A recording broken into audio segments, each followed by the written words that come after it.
Once a month, Paula Pant, host of the Afford Anything podcast, answers voicemail questions the listeners send in. Here's one now. Hi, Paula. Kim here. 26 years old, and I've been listening to you for about 2 to 3 years now, and I just wanted to quickly say thanks for all that you've done for me. I don't think I would honestly be where I am today without you. So thank you so much. My question today is about portfolio lending, and I just want to get your thoughts on it because I'm not entirely sure what the real pros and the cons are of portfolio lending. My main question would be, I keep reading that it's a really great solution for people who have multiple properties, but the one thing I keep getting hung up on is this balloon payment where you have to repay the entire loan after a certain amount of time.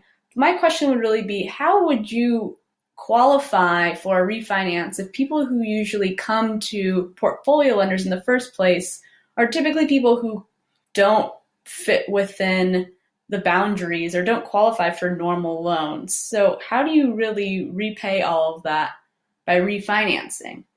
Would love your thoughts here and just overall thoughts of portfolio lending, and if you think it's a viable solution or if you've used one before. Thanks. Love the show. Kim, that's a great question. Now, first of all, for the sake of all of the other listeners, a portfolio loan, for those of you who aren't familiar with this concept, a portfolio loan is a loan in which the lender hangs on to that loan. So typically, financial institutions, if they issue a loan, like if they issue a mortgage, they will then package that with other loans and then sell that in the secondary market. In the cases in which the lender, an institutional lender, such as a bank, does not package and sell that loan on the secondary market, in cases in which the lender holds on to that loan within the lender's own portfolio, that is what's called a portfolio loan. And portfolio loans are often issued as a certain type of mortgage loan that, frankly, they're typically, from the consumer standpoint, from the standpoint of you and me, they're typically less desirable than a conventional loan. For example, typically the interest rate on a portfolio loan is going to be higher than the interest rate on an alternative type of loan that you could get. Also, the term of a portfolio loan is sometimes shorter. Sometimes it's a 5-year or a 10-year loan with, as Kim, as you mentioned, with a balloon payment at the end, which means that you then have to pay the entire balance due at the end of that loan. So there are a lot of drawbacks to taking out a portfolio loan, which leads to the question, and this is kind of a rhetorical question, and Kim, it's also kind of a question directed at you, which leads to the question, why would you take one out? A lot of times, people will turn to portfolio loans if and when, for some reason, you can't qualify for a better loan. And so, Kim, I assume that's a situation that you're in. I assume that for whatever reason, you're having a hard time qualifying for a better alternative loan, and a portfolio loan is the best option that the lender is issuing that's in front of you. And I think you're totally right to be wary of this balloon payment at the end because, what lenders will tell you and what people in the real estate investing community will tell you is, yeah, take out an adjustable loan with a balloon payment, take out a portfolio loan with a balloon payment, take out whatever with a balloon. You can always refi it. That's what you hear people say over and over ad nauseum. And Kim, I think it's really smart of you to pause for a moment and say, well, hold on. What if I can't refi it? What then? What's my plan B? What is my alternative exit strategy? That's a really good question to be asking.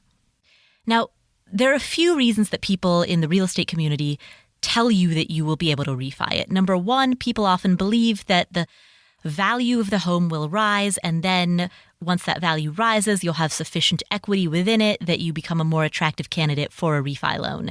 That's one reason. I wouldn't bank on that because I wouldn't bank on values rising, frankly. I don't think that, as I've said on this podcast over and over, market appreciation should be icing on the cake because you cannot control the market. So if the values don't go up, there's nothing you can do about it. Stay within your circle of influence, stay within your locus of control.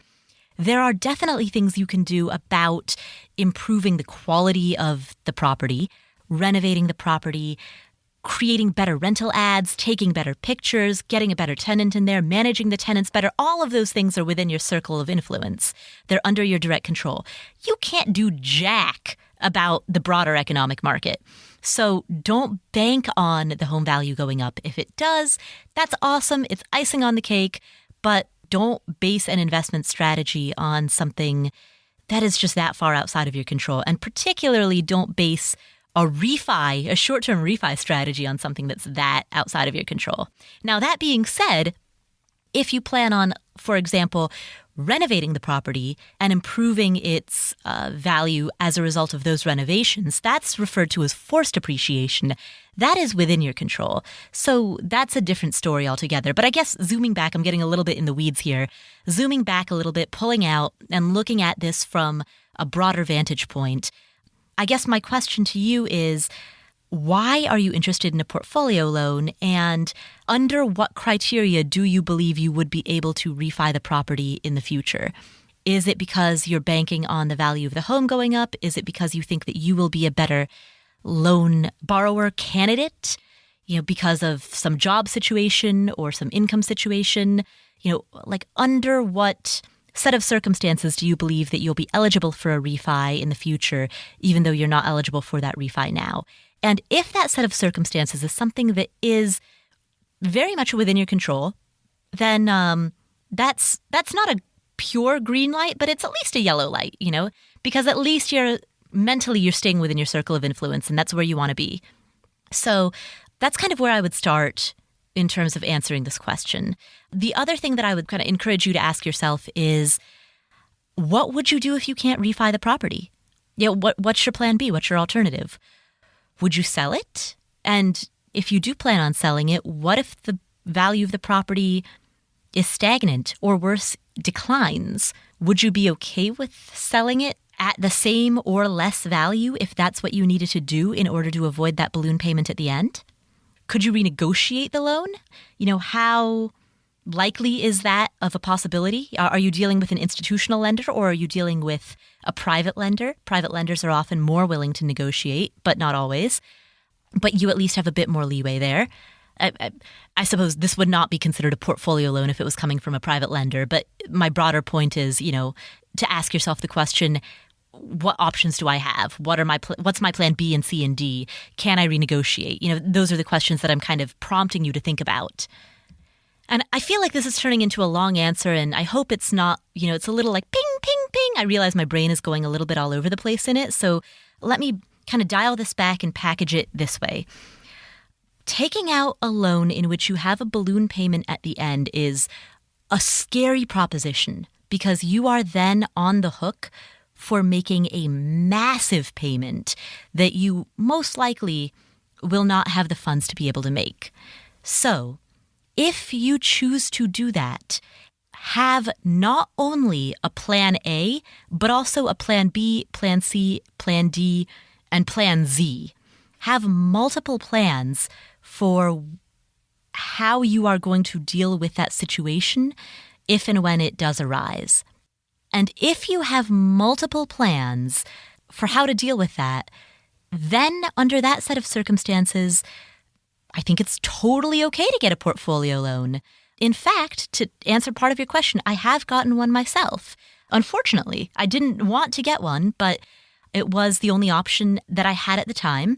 And I had multiple exit strategies, including a couple of really Armageddon worst case plans that I knew that I could fall back on if that balloon payment came due. And fortunately, that never happened.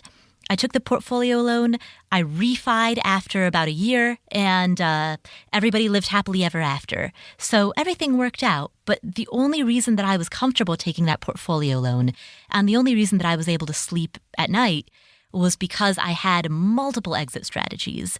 So, Kim, that's the short answer to your question. Get the loan. If that loan is the best option that's in front of you, get it, but only if you know that there are multiple ways out. Thanks for asking, and best of luck. Hey, did you enjoy this excerpt from the Afford Anything podcast? Then click to download our free ebook, Escape. You'll be taken to a page where you can enter your email for immediate access to everything you need to know about escaping the 9-to-5 grind to live life on your terms. And you can also subscribe with one simple click to get alerted when new videos are uploaded.